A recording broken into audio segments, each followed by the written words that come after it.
For decades, the foundation of prescribing medicine relied on a simple assumption. If two people have the same illness and roughly weigh the same amount, they should receive the exact same dose of a drug.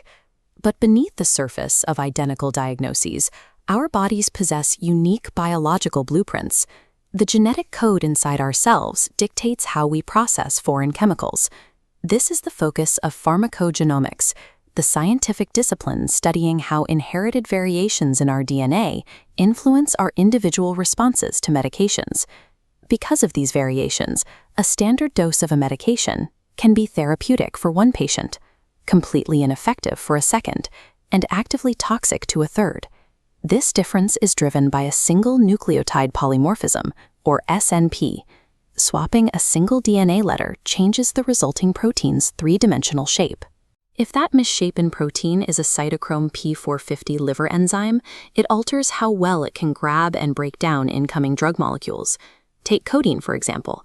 It is a prodrug, meaning it relies on the CYP2D6 enzyme to convert it into its active form, morphine. Patients with multiple copies of this gene are ultra-rapid metabolizers. They convert the chemical so quickly that a normal dose can flood their system with morphine, risking severe systemic toxicity and respiratory depression.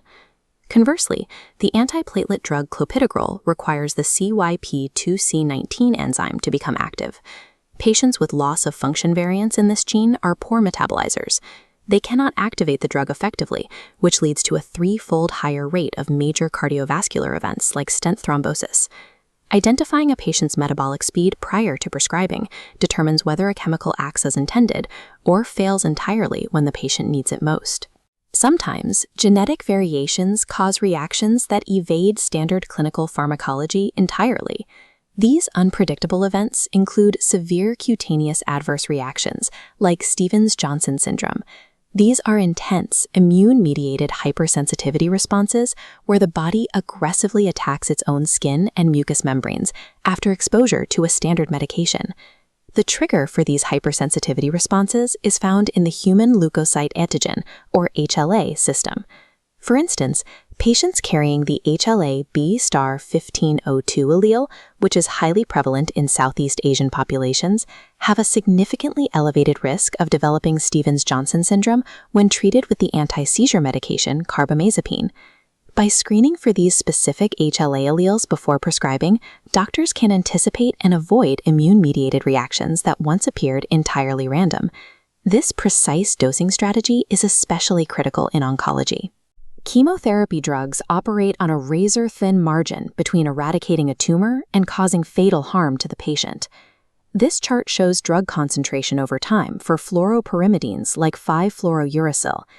Patients who lack the DPD enzyme due to DPYD gene mutations cannot clear the drug efficiently. Their drug levels spike dangerously, leading to severe early-onset toxicities like myelosuppression and mucositis. A similar threat exists for patients taking the colon cancer drug irinotecan. If a patient carries UGT1A1 genetic polymorphisms, their body struggles to eliminate the drug's active metabolite, resulting in severe delayed diarrhea and neutropenia due to toxic accumulation. Clinical trials show that by administering preemptive genetic tests, oncologists can safely reduce the starting doses of these drugs by 25 to 50% for intermediate and poor metabolizers.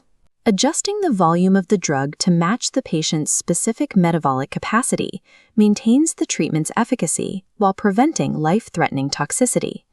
To make these individualized dosing adjustments possible, researchers must first isolate the precise genetic variants responsible for adverse reactions across millions of patients.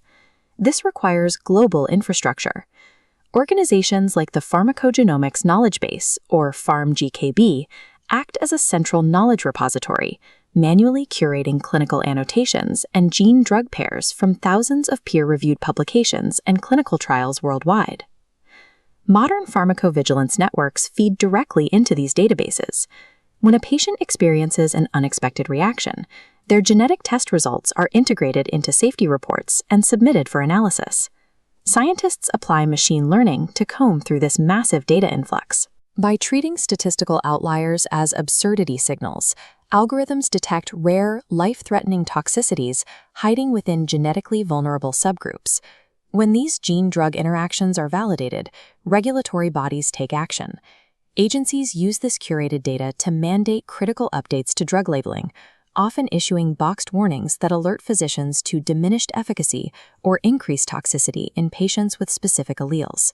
This safety network spans jurisdictions. Based on this aggregated data, the European Medicines Agency now formally recommends mandatory testing for DPYD variants before a patient can even begin fluoropyrimidine treatment. By linking global adverse event data directly to our DNA, drug safety surveillance has moved past merely counting reactions after they happen. It now provides the biological guardrails required to prevent them.